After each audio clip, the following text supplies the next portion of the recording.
going on, everybody? I'm gonna do a House of the Dragon video here.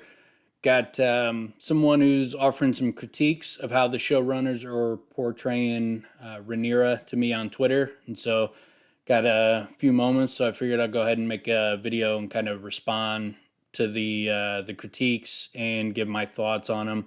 Since I like talking about the House of Dragons, it's a dope show, so might as well talk some more about it. So, right off the bat, I'll go through just kind of point by point everything that this person's bringing up. So, first he says, House of the Dragon is trying to make Rhaenyra an innocent, good woman who will be victim of men thing in favor of a rapist man.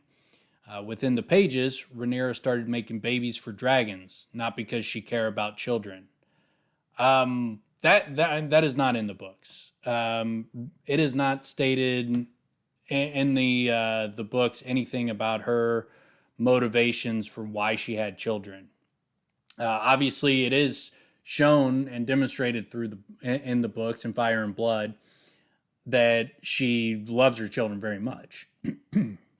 But it's not. There's nothing about like her motivations where she wanted dragons and she didn't want babies. She wanted dragons. It's just not in there. It's not in the books. I just went through the entire section from Viserys' reign where it discusses these kind of things. And so the way it's portrayed in the book is that she's forced to marry Laenor, and in response to that, there's rumors on different things that might have happened. But she had a falling out with Kristen Cole.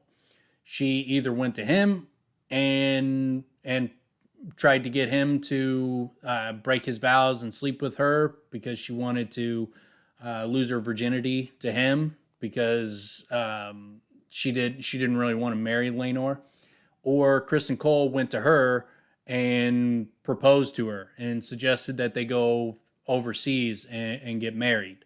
Either way, there was a falling out after their interaction, and it's said that she goes and leaves from the room with Kristen Cole and runs into Harwin Strong, Breakbones, and they end up getting together. And Harwin had previously pursued Rhaenyra when she was being pursued by different suitors around the realm, like the guys at Casterly Rock, the Brackens, the Blackwoods, bunch of different people. One of the Freys, bunch of different people were trying to pursue her for marriage when she was on the market, and she ended up turning them all down. Harwin was one of those guys that pursued her as well. She obviously didn't choose him, as her suitor then. But once she was forced to marry Laenor, she had her falling out with Kristen. She ends up getting with Breakbones, and Kristen Cole from that point starts working with Alicent as kind of her right hand man of the Kingsguard, and Harwin fills the void that Kristen Cole had held for Rhaenyra as her right hand man, and so he stepped into that void. It's even said, like, I think Mushroom, who, if you're not familiar with the book, the accounts of what happened during that period of time, there's a maester who writes Fire and Blood, so it's an in-world history book, and this maester is relying on the accounts of three different people. One of these is Mushroom, who's a dwarf, who is like the court jester in that time period, and so he had a lot of inside information, but he would give accounts, like the most lurid accounts that compared to the other two guys that were given a kind of more nuts and bolts portrayal of what happened. He was given all the sordid details of, like, the rumors and those kind of things. So so the funnier of the three accounts comes from Mushroom, and the most debaucherous accounts come from him. And so what he claims is that he went in and walked in on Rhaenyra and Breakbones that next day. So from there, Laenor splits. He goes, he was barely with Rhaenyra. Then when he was needed for appearances, he would be there, but for the most part, He was gone doing his own thing. She was doing her own thing. And she started having children. And it is not at all said, Rhaenyra had children for XYZ reasons. There's no reason stated. She just started having children, which would be expected. And, whatever her motivations are in the books is not discussed, but it could be varied. I mean, the writers would have as much room to interpret that as they want. She could have been doing it for to secure her line, which is obviously important. She has to have kids, to secure her line, to secure her position as heir. That would be extremely important. Having three kids who all look like Harwin Strong was obviously a stupid mistake. She needed to father a kid from Rhaenyra.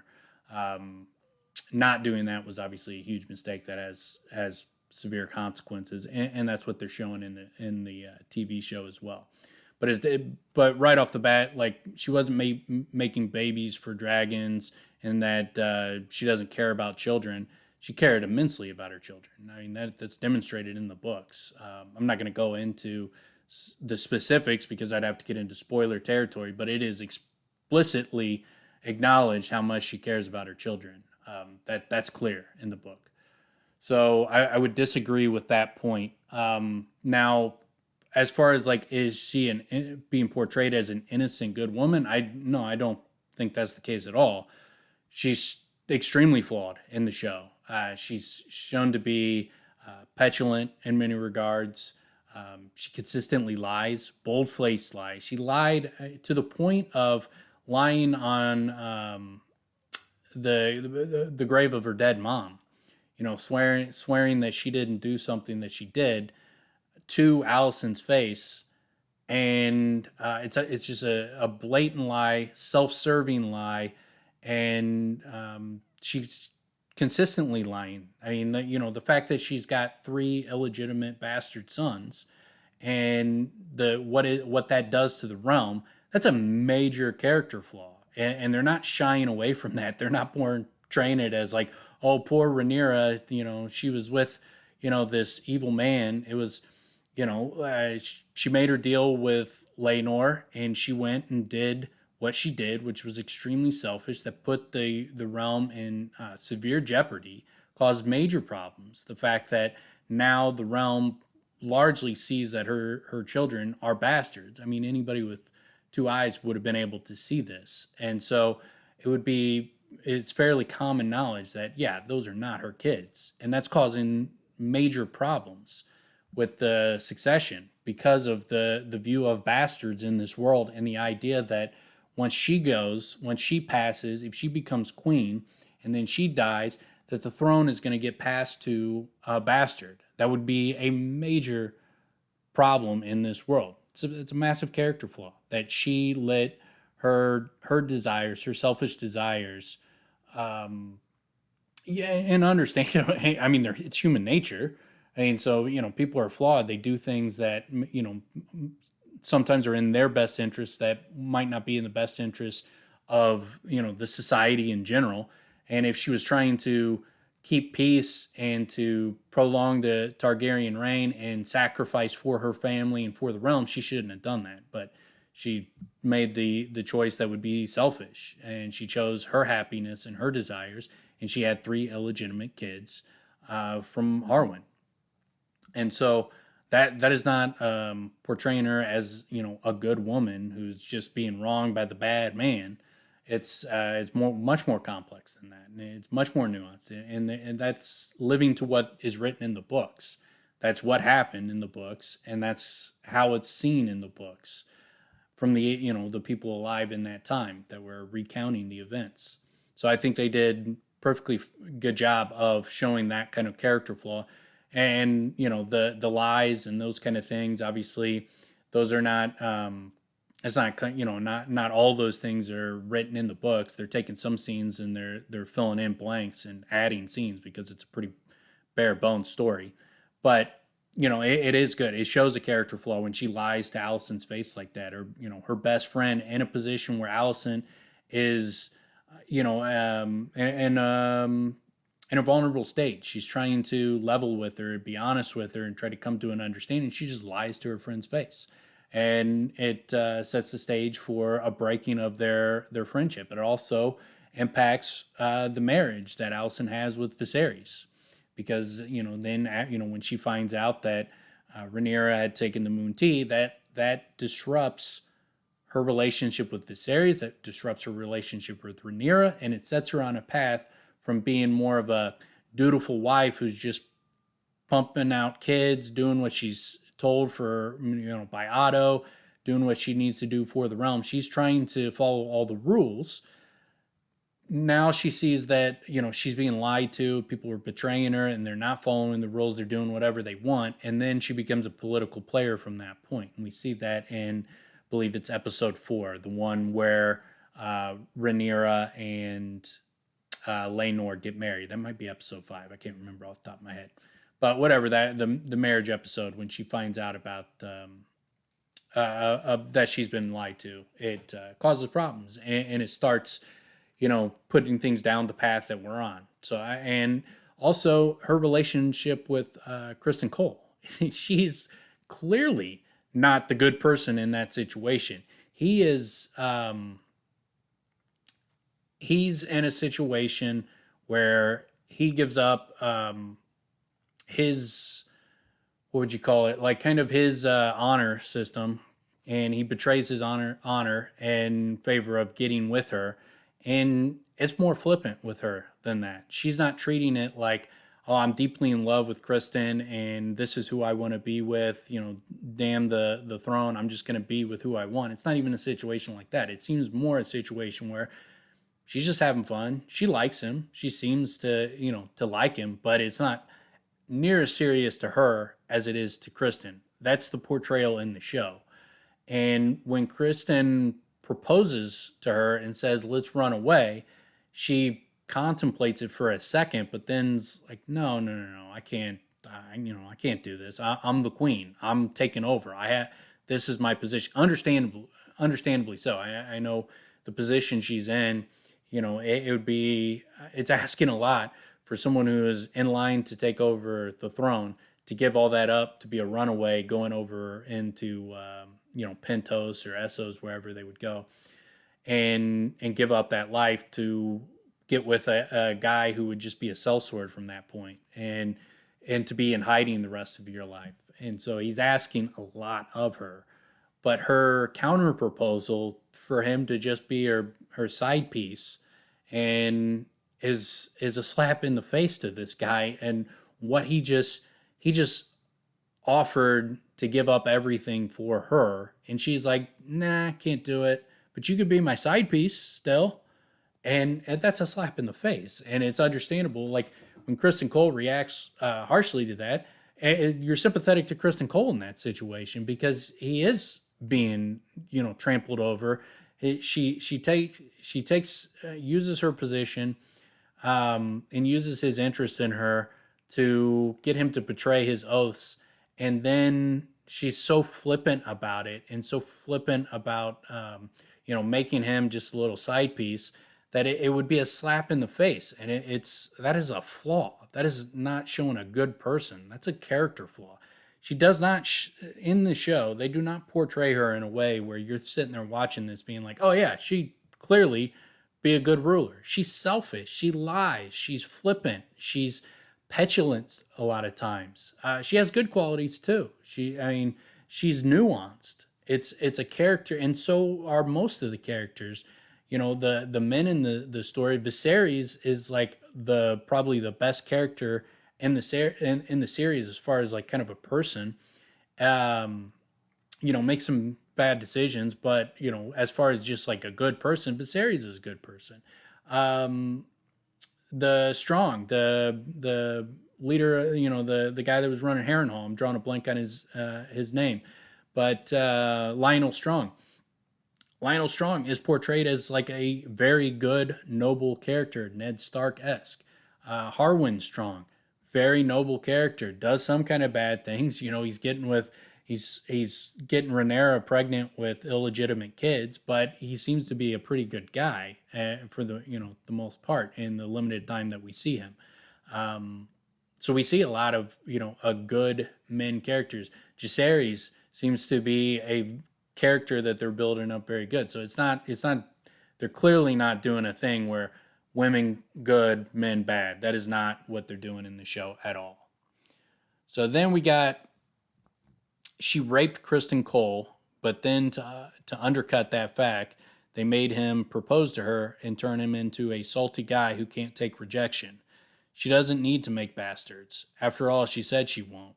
She did it because Damon and Allison were getting dragons.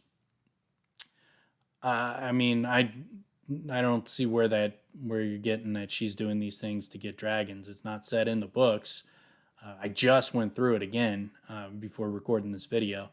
It's not said in the books, and I don't even like her relationship with Damon. She's like infatuated with Damon. She's always wanted Damon. Um, they had a kind of creepy relationship. It's not discussed in depth, like I said. There's a lot of broad strokes in the story, but if anything, she liked Damon.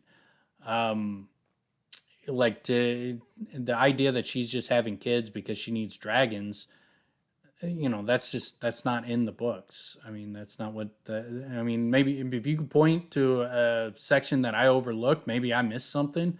I did not see that at all in the books. But then she raped Kristen, and she did not rape Kristen Cole. I mean, that guy was reluctant, but he was not raped. It's not like he was. She seduced Kristen Cole. There's a massive difference between someone seducing a man and someone raping a man. I mean, this guy is like twice her size, and the amount of trouble she could get him in this scenario is very limited, considering that if he says no for this reason, he's a Kingsguard. He's in a high position, and she can't just go like, start downtrodden on him, because he can go and bring it up to the king and say, look, I'm a member of the Kingsguard. I'm never going to tell anyone this, but here's why she's retaliating against me. She made a pass at me. I can't break my vows. He's got plenty of defense. It's not even a position. She's in a position of power over him, but not that much power where she could just like, have him executed because he doesn't sleep with her or something crazy like that, or get him off the Kingsguard. She didn't have that kind of power. Not in the books, not in the show. She does not have that kind of pull. And Kristen Cole, if he's keeping to his vows and his honor system, he's got strong legs to stand on. He's seduced by her, and he's interested in her, and it's kind of developed in the third episode. I mean, when they're together in the woods, and he's talking about how she changed his life. She gave him something that he could have never achieved on his own. He does like her, and that's clear. I mean, this guy is not someone who just got raped and then he's proposing to her like, the next episode. That wouldn't even make any sense. That would just be terrible. It doesn't even make any kind of character sense. It'd be terrible writing if it was a situation where he was raped, and that's not what's demonstrated in the show. We're not shown that. That's not how I've not heard anybody interpreting that scene like that. I don't get where you're coming up with that. That's such a broad definition of rape to diminish the term to being meaningless at that point. It would constitute so many sexual encounters would be constituted as rape in that situation, to make it a meaningless and ridiculous term for a term that should hold significant weight. Accusing someone of rape should be a significant accusation, not something that's a flippant like, I didn't really want to have sex with her, but she kind of seduced me, so I gave in. Rape. That's ridiculous. So I don't agree with that at all. But then to undercut that fact, they made him propose to her and turn him into a salty guy who can't take rejection. I disagree with the fact. I disagree with the premise. And so I think he proposed to her because he's in love with her, and because he's trying to restore his honor. He does feel guilty about what he did, and you could see it in that scene. he was hesitant when she took off his white cloak. He was hesitant to, he didn't want to just throw that on the ground. He like folded it up and set it down. His honor is important to him. That's what was shown in that scene. He reluctantly gave in to his baser desires and forsaked his own honor and his vows, and so he feels guilty about that clearly. And but he seems to genuinely have a great affection for her and love. He wants to run away with her and get married to her and put themselves in a precarious situation doing it. So I just don't think, and to say that he's a salty guy who can't take rejection, that's not, that it's not just that he was rejected. It's this guy forsaked his vows, his honor. There's much more weight to their split than just she turned him down. Now he's salty about it. It's not, that is not what happened. I mean, the forsaking their vows. So many guys in the world of Westeros. If people are not familiar with the history of Westeros, there are multiple Kingsguardmen who broke their vows and got married and had children. What happened to them typically is they got their manhood chopped off and were either killed or sent to the wall, those kind of things. But they were castrated. I mean, it wasn't something they played around with. This was a severe breaking of the vows that they took very seriously.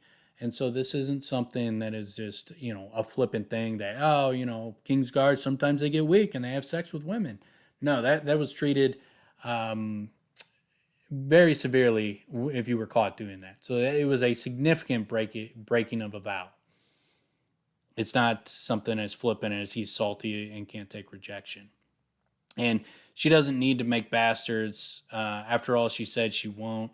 Um, she didn't need to, but she did, and that's again that undercuts the innocent good woman portrayal.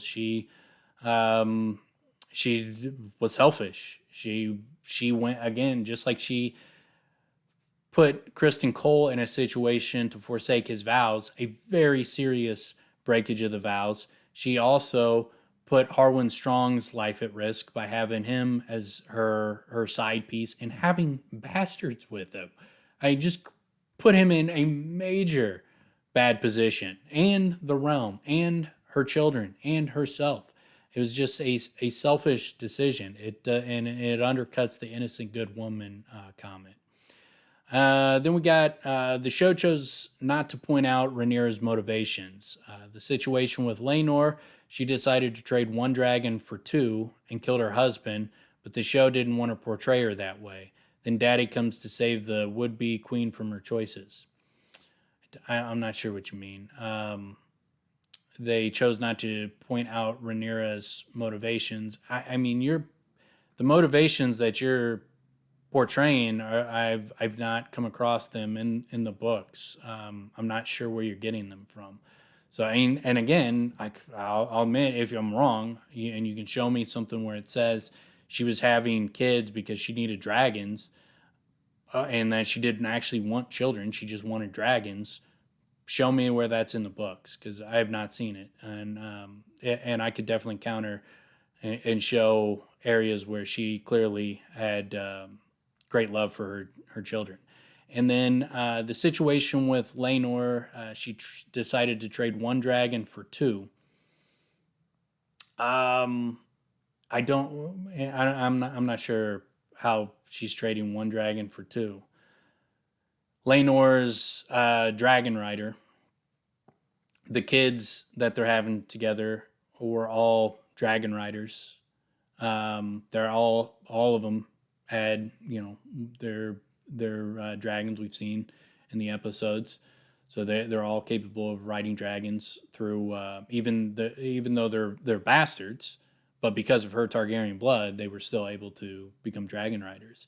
So she didn't need to trade Rhaenyra to be able to get more dragons. Rhaenyra had a dragon, and Daemon has a dragon, so I'm not sure where you're getting the trade one dragon for two.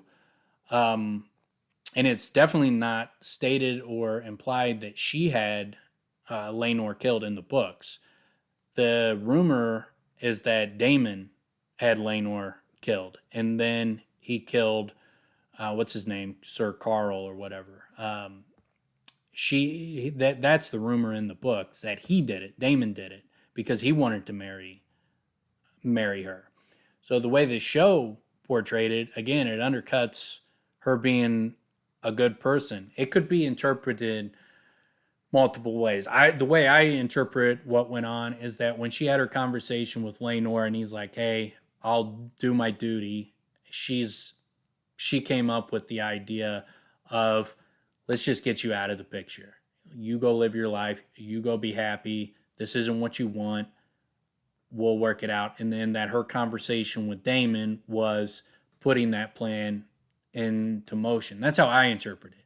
But you could easily, because it's not explicit, so it's just going to be, how you interpret events and how you interpret the characters. So you can interpret it in multiple different ways, which is a great thing about a good story, is that it leaves the possibility for people to debate and talk about things. And so they're doing a real good job on that, especially on this, because you could interpret it is that she's cold blooded and he's coming to her and saying, "I'm going to do my duty." And she's like, "I don't want you by my side. I need to get this guy out of here." And then she goes to Damon and tells Damon, we need to get rid of this guy. I need you by my side. Get rid of him. We'll get married and then we'll rule together." And then Damon would have set up the plan to save Laenor's life. Um, that they had that kind of relationship where he's not going to kill Laenor, so he did it behind her back. So you can interpret it either way. If you interpret it the way where Damon did it behind her back, that obviously makes her look like a bad person. That she's done something. She tried to have her husband murdered to give herself a better political position. That's cold blooded. I interpret it differently, and I think my interpretation makes more sense given the fact that Laenor, like and this is in the books, her and Laenor were close. I mean, Laena were close. They were friends. She was friends with Daemon's wife. She was at Laena's side when Laena had the miscarriage and died. Um, I don't think that she would have just had him killed. I think that's something Daemon would do. Daemon is pretty cold blooded. I mean, he will do some gangster shit to get what he wants. He's also got some good qualities too, and so, but I don't think I don't the way I interpret her character in the show and in the books, I don't think she would have Laenor killed. I think this it'd make more sense if she plotted with Daemon to get him out of the picture. But either way, you can interpret it multiple different ways. I don't think it's a situation where the show portrayed it where her and this just extremely positive light, and Daddy comes to save the queen from her choices. I don't even know I'm not sure what that means. Like, then Daddy, is Daddy Damon, I'm guessing, because like I don't know what her actual dad would have done to save her from her choices in that situation. So I'm not sure on that, but I don't think I think that's a perfect demonstration of the show's complexity and nuance and ability to interpret things in multiple different ways. I think that her decision with Laenor and what happened at the end of that, I think it was done very well. I think that was good. And it's possible that it could have been a situation like that is what actually happened in the books. I mean, we don't know. It's just all rumor as far as Laenor's death and who's responsible and what actually happened. And so who knows? That's the way the show went with it. I didn't have an issue with it. I mean, if you don't like it, fair enough. But yeah, and then we got, I won't call it criticism of a character, just my perception of her character and the missing pieces to her. My criticisms are for the writers who are using plot armor to protect her and others from uh, um, she's not being protected from the consequences of her actions. The entire 8 episodes has led up to the full consequences of her actions and the full consequences of other characters' actions coming to a head. That's what the show is. So I'm not, I don't know, like, how is she getting off scot free? She's in the same place she was in the books right now. Like, where episode 8 ended and where she was at in the book as far as that period of time, she's in the same place with all the same situations. Same kids, pregnant, all that stuff. Everything is the way the books positioned her. That's where she's at. So even if you don't like how they got her to where she's at, this is where she was at in the books. I mean, it's the same exact position.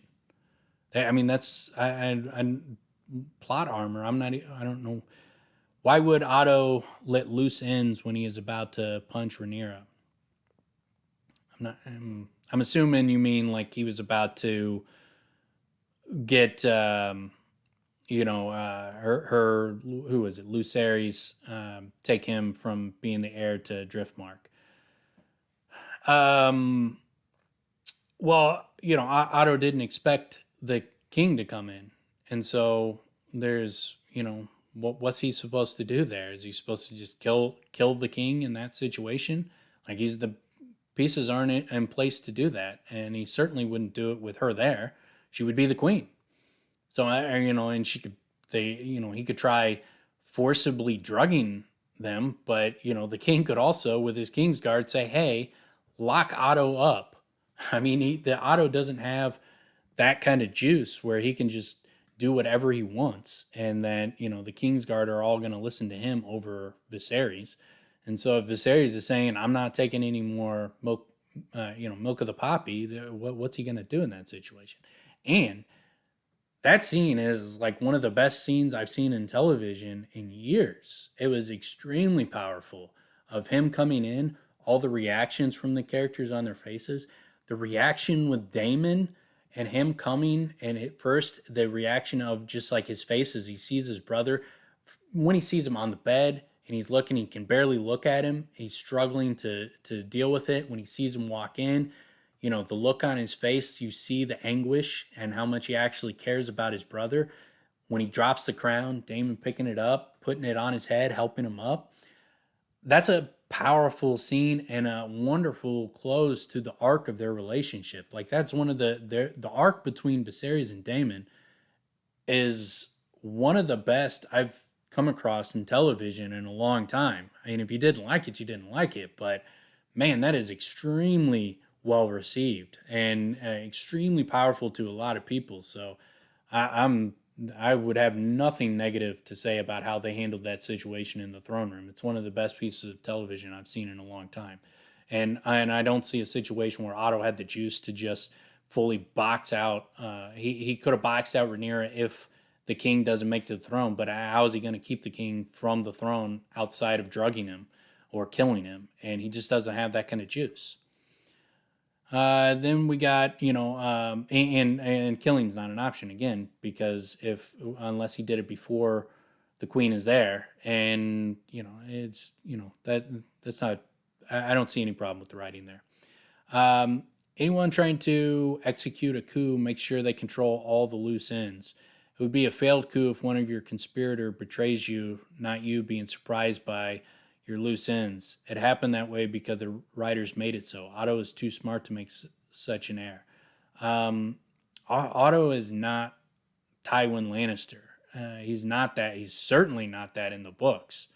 Otto is talked about as one of the failures, as as Hand of the King, in A Song of Ice and Fire in books. Otto is I don't remember what story it's in where they kind of dismiss Otto, but someone was it's either in A Song of Ice and Fires or it might be Dunk and Egg, one of those stories. They kind of shit on him, and he's in the list of bad Hand of the Kings. Now he makes some good decisions, and he's calculating, obviously, but he's not some diabolical mastermind. When he got confronted by Viserys, that situation doesn't go down like that if it's Tywin Lannister. Tywin Lannister doesn't get maneuvered out of the position of Hand of the King in the way that Otto did. The way he confronted Viserys about Rhaenyra and Daemon and a brothel was stupid. It was a stupid move. He's not too smart, and it was a big mistake. And he cannot control the king. He doesn't have that kind of juice. He would it would take Viserys to be completely invalid, where he cannot get out of bed. If Viserys can get out of bed and can speak, there's nothing he can do to force him to take milk of the poppy without the risk of having himself executed for treason. So no, I don't have a problem. I think it's perfectly reasonable for him to make. He's made heirs in the show, um, and this was this. I don't even consider this an heir. It's just Viserys showed up. Viserys was one of the straight fucking badass man shit. Fucking gets out of bed to save his daughter, do what it was like his moment to be like, this is what I put this all in position. This is my last chance to get it right. And he gets out of bed, he deals with the pain, and he does what he had to do. That's straight man shit. Like, I mean, if you're talking about like they're trying to portray good woman, man bad, like that's the most man shit I've seen on TV in a long time. That was fucking badass. No, that was awesome. I disagree. Then we got Rhaenyra doesn't like children. She only had them for dragons. When she married Rhaenyra, she had two dragons. Daemon married and had two dragons. Then Daemon had two daughters, which could give him four dragons. It was pointed out Daemon cared more about the dragon riders. It's not in the books that she doesn't like children. She likes her children very much. And in the show, she was a young kid when she talks about that. And Daemon even like tells her, you know, has that conversation. I can't remember how it goes, but when Daemon like gets back in town at one point, he has a conversation with her where she's talking about, I don't want to do this and this and this and this. And he's like, giving her a speech. I can't remember exactly what he said, but he checks her on that and gives her a different insight. And then she clearly loves her children. I mean, so a lot of kids say they don't want children and they don't want to be. She didn't want to be a breed mare, but that's not what happened. It would have been more that situation if she was having kids with Lenore. She made her choice. She chose Harwin Strong. I mean, selfishly, in my opinion, but she made that choice, and so I don't think it's. I don't think it's a situation where she doesn't want kids. I think she, she wanted. I mean, she loves her children clearly, and she made her choices, and so I just treat it as a situation. It's like once she got a little bit older and started having kids, I think her position on kids probably changed, which happens to a lot of people. It's a perfectly human thing, and so I don't think the Rhaenyra, seeing she was losing the dragon count to Daemon, decided to hook up with Harwin to make babies for dragons. The show removes important details of her ambition and how extreme she would go to get what she wants, and that ruins her character. I mean, that's again, show me where that's in the book because I don't see that, and she does not love. I can't even like defend what is said in the books without giving spoilers away, but she does not love dragons more than her kids. That is not the case at all. And there's clear counter examples to that position, but I don't want to go into it because it's spoilers. But go back through the Dance with Dragons, and if you could point me to where it's clear she doesn't want her children, and she only had them for dragons, and that's her motivation and her ambition. Show me that, and I'll make another video and offer my mea culpa. But yeah, so those are that's kind of my defense of the show and kind of response to that critique, which I like. I mean, for the guy who's responding to me, don't take it as me attacking you. I like the discussion, so feel free to have your opinions. Say what you feel. We can argue back and forth. That's what fandom is. That's what makes it fun. And so, yeah, I like debating this stuff. And so that's kind of my defense of Rhaenyra. I think she's an extremely flawed character, would be terrible as a ruler. And I think that's what's portrayed in the show. But there's not a lot of good options. There's all pretty much all the characters are flawed in one way or another. And so it's leading to a very tense and difficult situation that Martin and the showrunners have put all these characters into. So looking forward to get episode 9 on Sunday. Then we got one more to the finale, and then me and Tim, we will be doing kind of a deep dive into a deep dive rewatch into the show. Go back through each episode, and we'll discuss it and go into how the books portray things, some of the differences, some of the for the most part, they very accurately follow the books, but they have some differences. They move some things around, combine a couple of things. But for the most part, they've done a phenomenal job of being faithful to the books. I mean, that's clear their intent is to try to adapt the books in a faithful way, at least through this first season. But yeah, let me know what you think. You got any questions, hit me up on here or on Twitter or wherever. And peace out. Talk to you later.